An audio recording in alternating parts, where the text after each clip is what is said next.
Assalamualaikum warahmatullahi wabarakatuh. Innal hamdalillahi nahmaduhu wa nasta'inuhu wa nastaghfiruh wa na'udzu billahi min syururi anfusina wa min sayyiati a'malina. May yahdihillahu fala mudhillalah wa may yudlil fala hadiyalah. Wa asyhadu an la ilaha illallah wahdahu la syarikalah. Wa asyhadu anna Muhammadan abduhu wa rasuluhu la nabiyya ba'dah. Allahumma salli wa sallim wa barik ala nabiyyina Muhammadin wa ala alihi wa sahbihi ajma'in. Ya ayyuhalladzina amanu taqullaha haqqa tuqatih wa la tamutunna illa wa antum muslimun. Ya ayyuhan nasu taqu rabbakumul ladzi khalaqakum min nafsin wahidah wa khalaqa minha zawjaha wa batha minhuma rijalan katsiran wa nisaa'a wattaqullaha alladzi tasaaluna bihi wal arham innallaha kana 'alaikum raqiba. Ya ayyuhalladzina amanu taqullaha wa qulu qawlan sadida yuslih lakum a'malakum wa yaghfir lakum dhunubakum wa may yuti'illaha wa rasulahu faqad faza fawzan 'azima amma ba'd.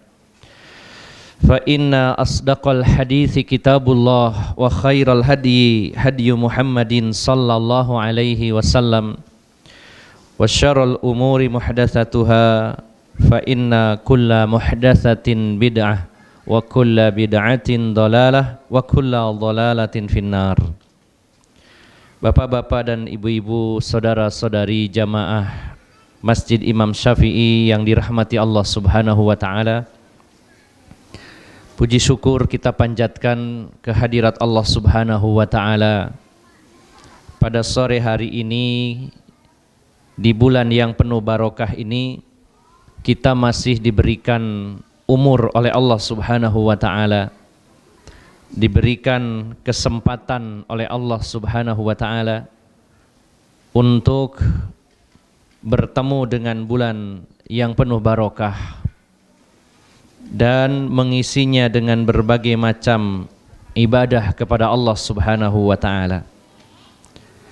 Bagi orang-orang beriman, bulan Ramadan adalah bulan yang sangat spesial, momen yang sangat penting.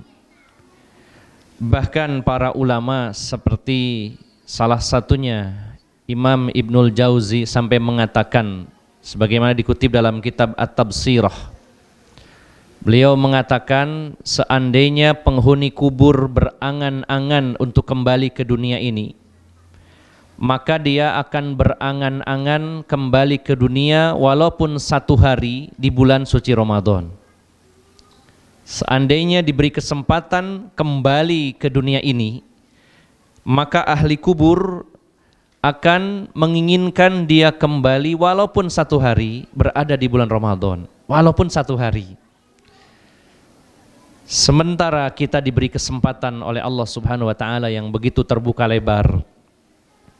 Sudah beberapa hari kita melaksanakan ibadah puasa dan ibadah-ibadah lainnya, dan mudah-mudahan umur kita sampai kepada akhir dari Ramadan ini, bahkan semoga Allah perpanjang sehingga bertemu dengan banyak Ramadan setelahnya. Bapak Ibu jamaah sekalian yang dimuliakan Allah Subhanahu wa taala, secara khusus sore hari ini mengisi waktu dengan ketaatan, mengisi waktu dengan perbuatan baik, dengan amal soleh, yaitu berada di majelis ilmu sambil menunggu datangnya waktu maghrib, sehingga waktu yang tersedia bagi kita tidak berlalu sia-sia, namun mendapatkan tambahan pahala dari Allah Subhanahu wa taala dengan duduk di dalam majelis ilmu seperti sore hari ini. Bapak Ibu jamaah sekalian yang dimuliakan Allah Subhanahu wa taala, kali ini kita akan membahas tentang qalbun salim, yaitu hati yang selamat, hati yang sehat, Dan kali ini kajian kita nukil dari kitab Ighatsatul Lahfan min Masaidis Syaiton, menyelamatkan hati dari tipu daya syaiton, yang ditulis oleh Imam Ibnul Qayyim Al-Jauziyah rahimahullah. Dan saya kutip dari bab pertama, Al-Babul Awal fin qisamil qulubi ila sahihin wa saqimin wa mayyitin. Bab pertama dari kitab Ighatsatul Lahfan, yaitu tentang pembagian hati menjadi tiga: hati yang sehat, hati yang sakit, dan hati yang mati. Sebelum kita membahas tentang qalbun salim, kita perlu benar-benar sadar bahwa sudah menjadi sunnatullah dalam hidup ini, Allah jadikan bagi kita musuh-musuh. Allah jadikan sebenarnya kepada para nabi itu musuh, dan para pengikut nabi pun memiliki musuh. Ini benar-benar harus kita sadari, karena ada sebagian orang yang memiliki mindset, memiliki keyakinan bahwa kalau sudah menjadi seorang muslim, kalau menjadi orang yang baik, tidak akan punya musuh. Maka ini perlu kita riset ulang, perlu kita perbaiki pemahaman seperti ini. Karena sudah sunnatullah, ketetapan Allah Subhanahu wa Ta'ala, bahwa Allah jadikan musuh bagi para nabi sekaligus musuh-musuh bagi pengikut para nabi dan rasul seperti kita. Di dalam surat Al-An'am, surat yang ke-6, ayat yang ke-112, Allah Subhanahu wa Ta'ala berfirman, wa kadzalika ja'alna likulli nabiyyin aduwan syayatinal insi wal jinni yuhi ba'duhum ila ba'dihim zukhrufal qawli ghurura. Allah berfirman, dan demikianlah kami jadikan untuk setiap nabi itu musuh syaiton dari kalangan manusia dan jin, di mana sebagian mereka membisikkan, mewahyukan kepada sebagian lainnya, yaitu ucapan-ucapan yang mempesona untuk mengelabui dan menipu manusia. Allah nyatakan, kami jadikan bagi para nabi musuh syaiton, baik dari kalangan manusia maupun dari kalangan jin. Artinya kita pun ketika mengikuti para nabi dan rasul, maka kita pun memiliki musuh syaiton dari kalangan manusia maupun dari kalangan jin.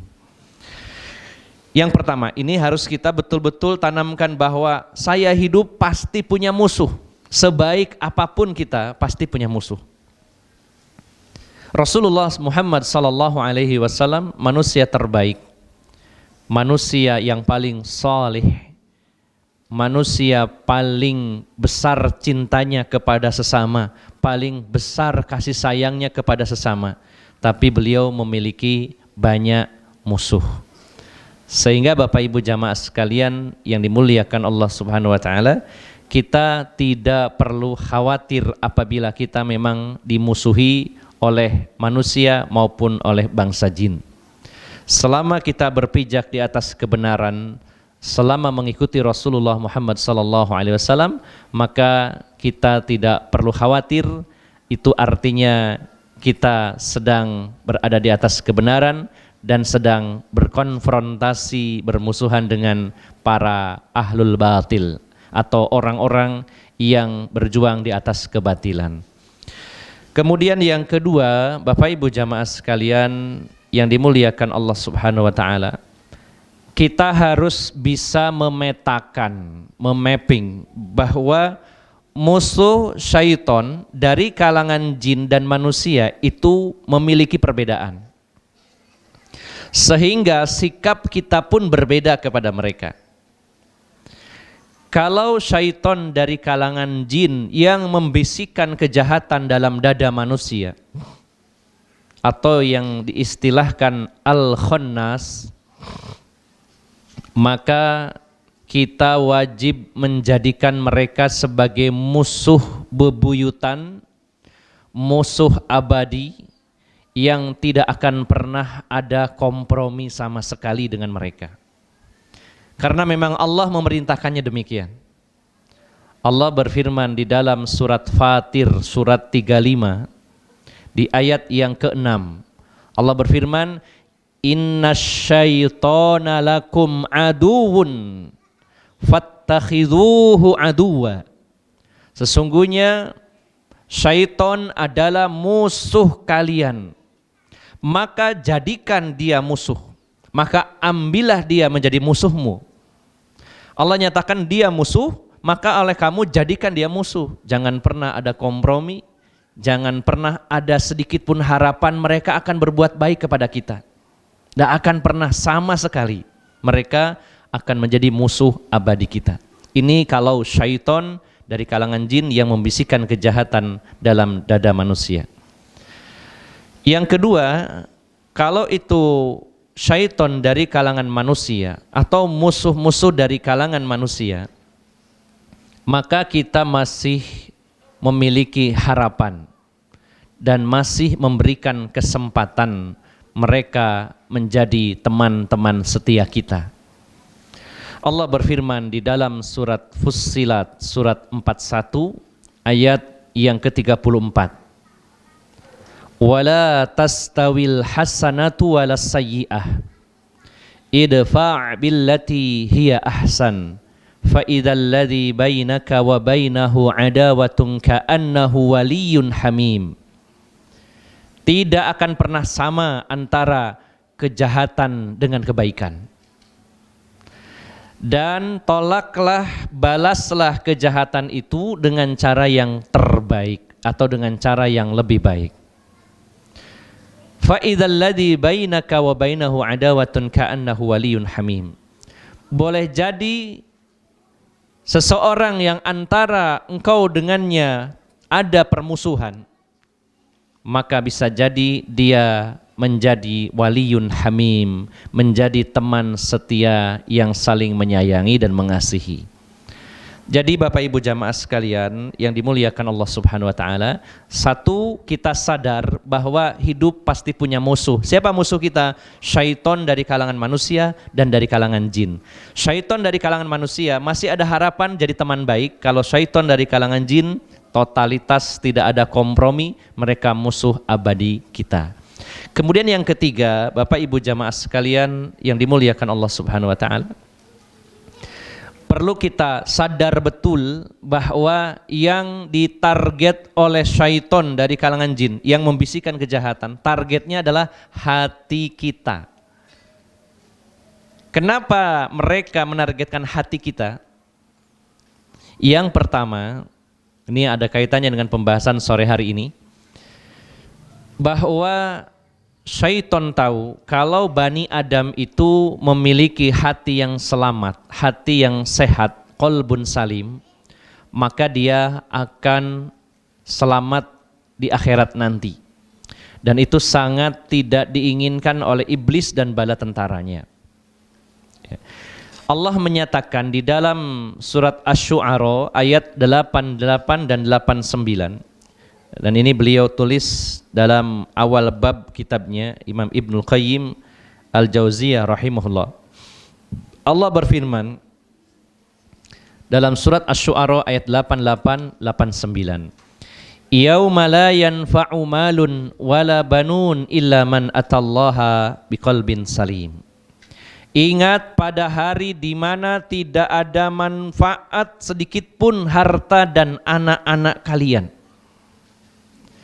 Harta yang Allah titipkan pada hari ini di dunia ini, apakah berupa rumah-rumah, bangunan yang megah yang kita bangun dengan susah payah, kemudian kendaraan yang kita ditakdirkan bisa membelinya, kemudian tanah, uang, semuanya akan kita tinggalkan dan semuanya tidak akan bisa menolong kita. artinya tidak bisa bermanfaat dan tidak bisa menolong itu, kita tidak bisa membawanya ke sana lalu menolong kita di hadapan Allah Subhanahu wa taala. Begitu pula anak-anak yang kita banggakan selama ini, maka pada hari itu tidak ada sedikit pun manfaat bagi kita di hadapan Allah Subhanahu wa taala. Bahkan semua yang kita cintai dan mencintai kita pada hari itu saling menjauh. Semua tidak peduli siapapun kecuali keselamatan dirinya masing-masing. Seseorang akan lari dari saudaranya, yauma yafirrul mar'u min akhih. Hari di mana seseorang lari dari saudara kandungnya. Wa sahibatihi wa ummihi wa abih, lari dari ibu dan bapaknya. Wa sahibatihi wa bani, lari dari pasangannya, dari suaminya, dari istrinya dan juga anak-anaknya. Likulli imri'im minhum yauma idzin sya'nu yughni. Setiap pribadi, setiap masing-masing orang pada hari itu sangat disibukkan dengan urusannya masing-masing. Kalau di dunia kita sangat peduli dengan orang-orang yang kita cintai dan mereka pun peduli dengan kita, nanti nafsi-nafsi sendiri-sendiri. Tidak bisa kita andalkan saat kita menghadap Allah Subhanahu wa taala. Saat kita digiring ke padang mahsyar, sudah tidak ada lagi yang peduli dengan orang lain, bahkan tidak sempat melihat walaupun sedikit pun. Sebagaimana Rasulullah bersabda dalam hadis dari Ummul Mukminin Aisyah radhiyallahu anha, hadis riwayat Bukhari. Rasulullah bersabda, yuhsyarun nasu yaumal qiyamati hufatan uratan gurla. Manusia digiring pada hari kiamat ke padang mahsyar dalam keadaan tanpa alas kaki, bertelanjang bulat dan tidak berkhitan. Nyeker, telanjang, tidak berkhitan. Sampai Ummul Mukminin Aisyah bertanya kepada Rasulullah sallallahu alaihi wasallam, "Ya Rasulullah, ar-rijalu wan nisa yanduruna ba'duhum ila ba'd." Apakah laki-laki dengan wanita pada saat itu saling memandang, saling melirik antara yang satu dengan yang lainnya? Apakah saat itu ketika mereka telanjang bulat masih ada kesempatan untuk melirik walaupun sedikit, wahai Rasulullah, antara yang satu dengan yang lainnya? Maka Rasulullah mengatakan, al-amru yauma idzin asyaddu. Ya. Pada hari itu perkaranya lebih dahsyat min an yanduru bainahum atau min an yanduru ba'duhum ila ba'di. Pada hari itu masalah yang dihadapi, perkara yang dihadapi manusia lebih besar dari sekedar saling melihat antara yang satu dengan yang lainnya. Tidak ada kesempatan sedikit pun, saking gentingnya pada hari itu. Dan pada hari itu tidak ada manfaat baik harta maupun anak kecuali orang-orang yang datang menghadap Allah dengan qalbun salim, dengan hati yang bersih, hati yang selamat. Maka Bapak Ibu jamaah sekalian yang dimuliakan Allah Subhanahu wa taala, kenapa syaitan menargetkan hati manusia? Karena dia tahu bahwa manusia akan selamat kalau datang menghadap Allah dengan membawa qalbun salim, hati yang selamat. Maka dengan semua cara, berbagai usaha, syaitan akan merusak hati kita menjadi hati yang sakit atau bahkan menjadi hati yang mati. Ini alasan yang pertama mengapa syaitan menargetkan hati kita.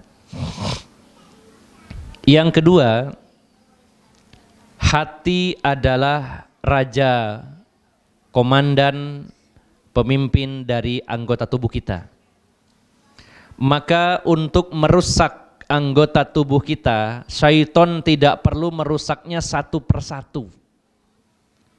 Ini namanya pemborosan waktu dan tenaga. Dia akan menargetkan pemimpinnya, akan memimpin komandannya, raja dalam diri kita yaitu hati kita. Di mana Rasulullah sallallahu alaihi wasallam bersabda, ala inna fil jasadi mudghah fa idza saluhat saluhasairu jasadih wa idza fasadasairu jasadih ala wahyal qalb. Ketahuilah di dalam tubuh itu ada segumpal daging, kalau dia baik, baik seluruh anggota tubuh. Kalau dia itu rusak, maka rusaklah anggota tubuh semuanya. Ketahuilah bahwa segumpal daging itu adalah hati. Jadi Bapak Ibu jamaah sekalian yang dimuliakan Allah Subhanahu wa taala, maka yang perlu kita sadar adalah bahwa syaitan itu menargetkan hati kita. Sehingga kita harus benar-benar peduli dan care, perhatian dengan hati kita melebihi perhatian kita terhadap tubuh kita, harusnya, idealnya begitu. Rasulullah SAW dan juga para sahabat yang langsung ditempa, digembleng, dididik, ditarbiyah oleh Rasulullah SAW. Begitu pula para tabi'in yang dididik langsung oleh para sahabat Nabi SAW. Begitu pula para tabi'ut tabi'in yang ditarbiyah langsung oleh para tabi'in. Mereka 3 generasi yang betul-betul perhatian terhadap hati mereka melebihi perhatian terhadap badan mereka. Sebaliknya dari keumuman kita pada hari ini, kita sangat peduli dengan badan kita dan sering tidak peduli dengan hati kita. Kita belum pernah atau jarang bahkan melakukan deteksi, pemeriksaan dalam hati kita. Apakah hati kita ini sehat, sedang sakit, atau hati yang mati? Sementara kita sangat care dengan badan kita. Kita periksa rutin, bahkan langsung terasa efeknya ketika terjadi sesuatu yang menyimpang dari tubuh ini. Begitu kita meriang, kita langsung mencari tahu apa sebabnya. Begitu pusing, kita cari tahu sampai detail apa sebabnya dan langsung cari terapinya, lalu cari obatnya. Ya. Kita tahu bahwa hari ini kolesterol kita melebihi batas maksimal. Kita tahu asam urat kita melebihi batas maksimal dan juga gula darah serta lain-lainnya. Tapi seringkali kita lalai tidak mengetahui kondisi hati kita saat ini sedang seperti apa. Padahal yang ditarget oleh syaitan adalah hati manusia. Yang pertama, karena hati yang selamat itulah modal utama kita, itulah yang dirusak. Yang kedua, syaitan tahu bahwa yang harus ditarget hati karena hati adalah raja. Kalau kita ingin menaklukkan satu komunitas, satu kelompok, tidak perlu satu persatu, cukup kepalanya, cukup ketuanya saja. Begitu pula syaitan, hemat energi, yang dia rusak adalah hatinya. Maka Bapak Ibu jamaah sekalian yang dimuliakan Allah Subhanahu wa taala, Imam Ibnul Qayyim Al-Jauziyah rahimahullah dalam kitabnya ini menulis judul Ighatsatul Lahfan, menyelamatkan hati. Karena beliau tahu paham betul bahwa yang ditarget, dirusak oleh syaitan adalah hati manusia. Ini perlu kita sadari betul Bapak Ibu jamaah sekalian. Kemudian rusaknya hati ini akibat godaan dari syaitan itu lebih bahaya dari gangguan-gangguan lainnya. Bahkan Allah Subhanahu wa taala ketika menurunkan surat Al-Mu'awwidzatain, 2 surat meminta perlindungan, yaitu Al-Falaq dan An-Nas. Pada surat Al-Falaq kita diajari oleh Allah Subhanahu wa taala meminta perlindungan kepada Allah dan menyebut nama Allah cuma 1 kali. Kita mengucapkan Qul a'udzu birabbil falaq. Katakan, aku berlindung kepada Tuhan penguasa waktu subuh, yaitu Allah Subhanahu wa taala. Rabbil falaq, disebut birabbil falaq 1 kali. Padahal kita minta perlindungan dari banyak hal, yaitu dari min syarri ma khalaqa, dari kejahatan makhluknya. Semua makhluk apa saja, apakah itu jin, apakah itu binatang buas, apakah itu binatang berbisa, atau kejahatan dari manusia yang ingin menganiaya kita. Kita berlindung kepada Allah 1 kali, birabbil falaq, dengan beberapa permintaan perlindungan. Yang pertama, min syarri ma khalaq, dari keburukan kejahatan makhluknya.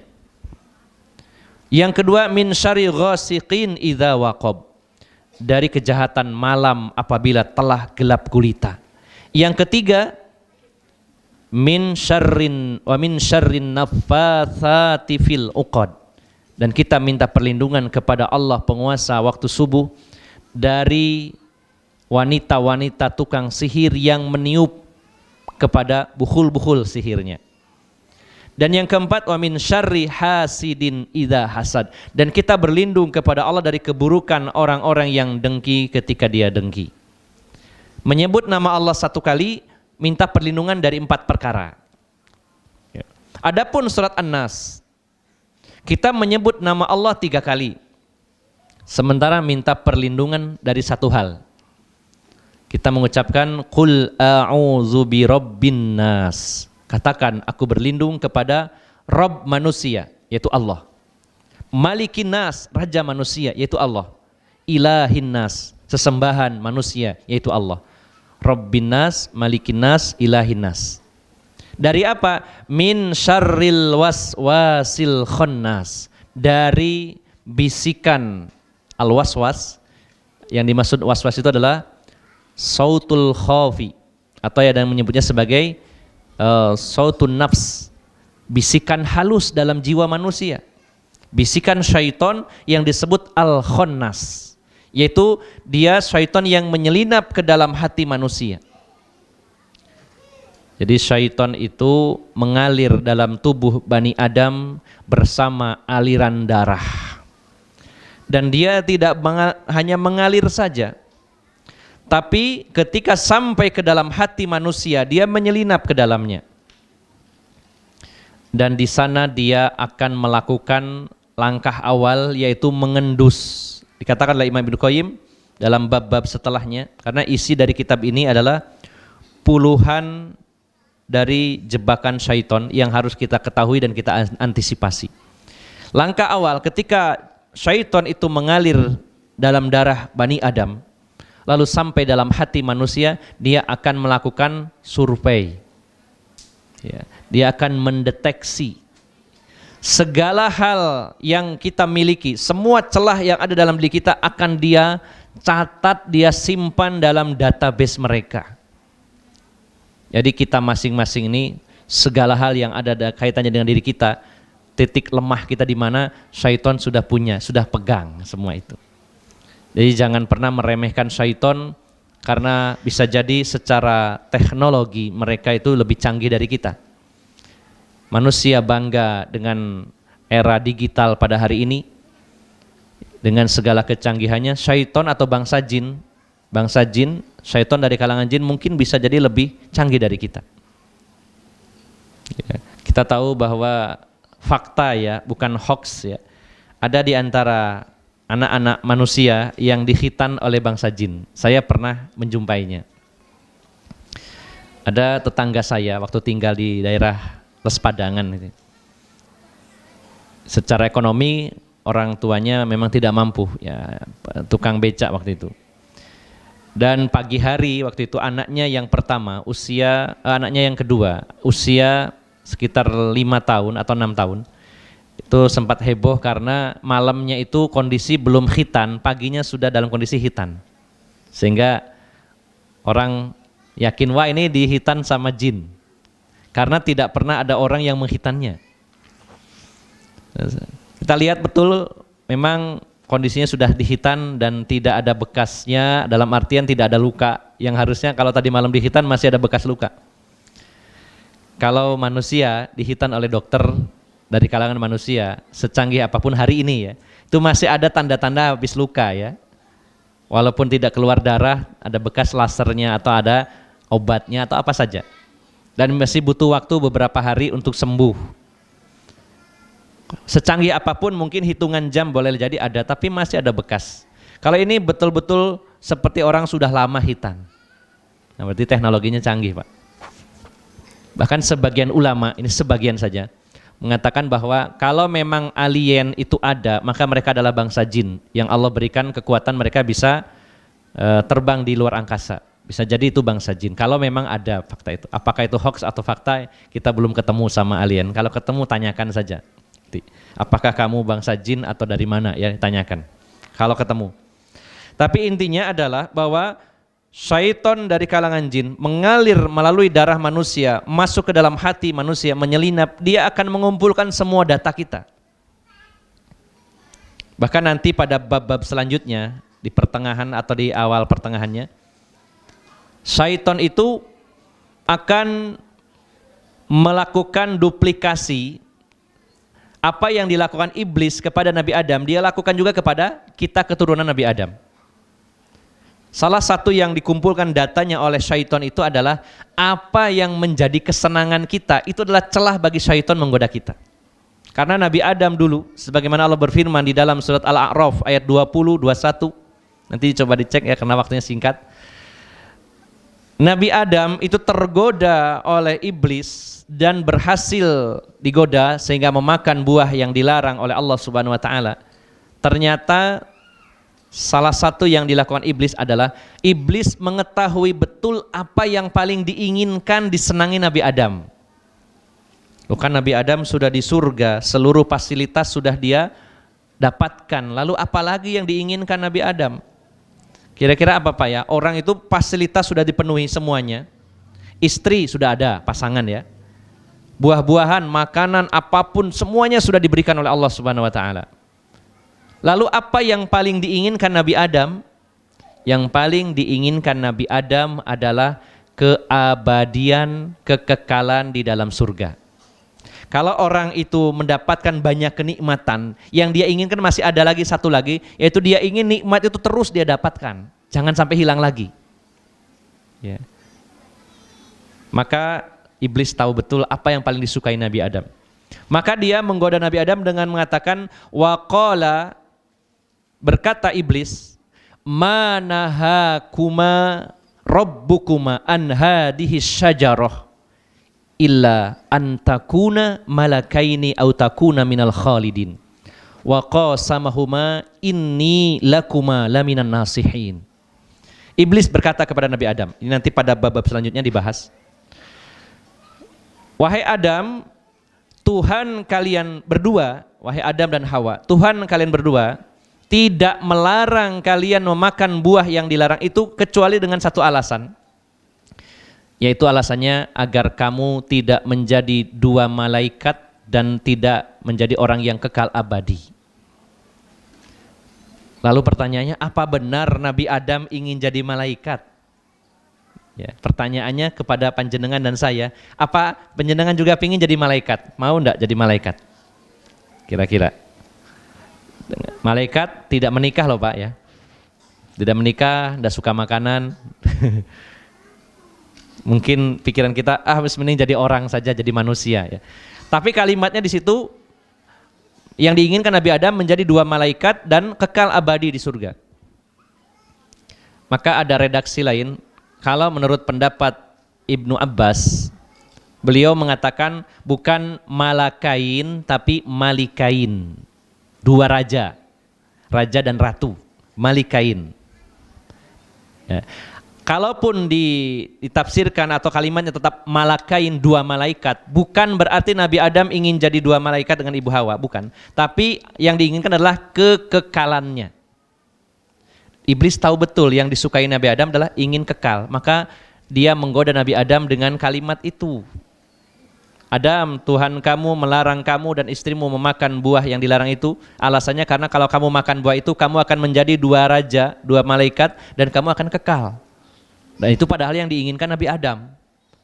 Kemudian setelah itu diperkuat lagi dengan sumpah. Wa qasamahuma, dan iblis bersumpah kepada keduanya dengan nama Allah. Seorang mukmin itu punya sifat lugu. Kalau ada orang bersumpah dengan membawa nama Allah Subhanahu wa taala, maka kita harus percaya. Nama Allah dibawa-bawa. Ya. Maka Nabi Adam percaya dengan sumpah itu. Apalagi iblis mengatakan inni lakuma, ini saya bagi kalian berdua, laminan nasihin, pemberi nasihat. Kalimatnya bukan saya memberi nasihat, tapi saya seorang pemberi nasihat. Lebih profesional mana Pak? Memberi nasihat dengan mengatakan saya seorang penasehat. Pasti lebih profesional dengan mengatakan saya seorang pemberi nasihat. Dengan kata lain iblis mengatakan Allah melarang kalian untuk memakan buah itu karena kalau kamu makan buah itu kalian akan kekal di dalam surga. Dan saya bersumpah atas nama Allah, saya ini adalah seorang pemberi nasihat. Saya lebih hidup lebih lama, lebih dulu dari kamu Adam, saya paling tahu. Ya, maka tergodalah Nabi Adam. Maka Bapak Ibu jamaah sekalian yang dimuliakan Allah Subhanahu wa taala, iblis dan juga bala tentaranya yang menggoda kita tahu betul potensi-potensi yang ada dalam diri kita dan celah-celah yang bisa dimasuki. Maka dia menyelinap ke dalam hati manusia. Maka Bapak Ibu jamaah sekalian, Al-Khannas ini yang mana kita meminta perlindungan kepada Allah dengan menyebut nama Allah 3 kali, Birobbinas, Malikinas, Ilahinas, min syaril waswasil khannas, dari waswas, bisikan khannas, yaitu syaitan yang menyelinap ke dalam hati manusia lalu menggoda manusia. Nah, maka disitulah target syaitan merusak hati kita. Bagaimana caranya supaya kita tidak memiliki qalbun salim, yaitu hati yang selamat. Nah, sebagai penutup, lalu apa sebenarnya qalbun salim, di mana syaitan berusaha merusaknya? Sebenarnya para ulama banyak menjelaskan tentang ini, namun dirangkum saja supaya mudah.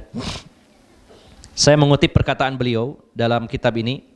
Wa qad ikhtalafat ibaratun nasi fi ma'na al-qalbul salim, fi ma'na al-qalbin salim. Wal amrul jami' lidzalika annahu alladhi qad salima min kulli syahwatin tukhalifu amrallahi wa nahyihi wa min kulli syubhatin tu'aridu khabarahu.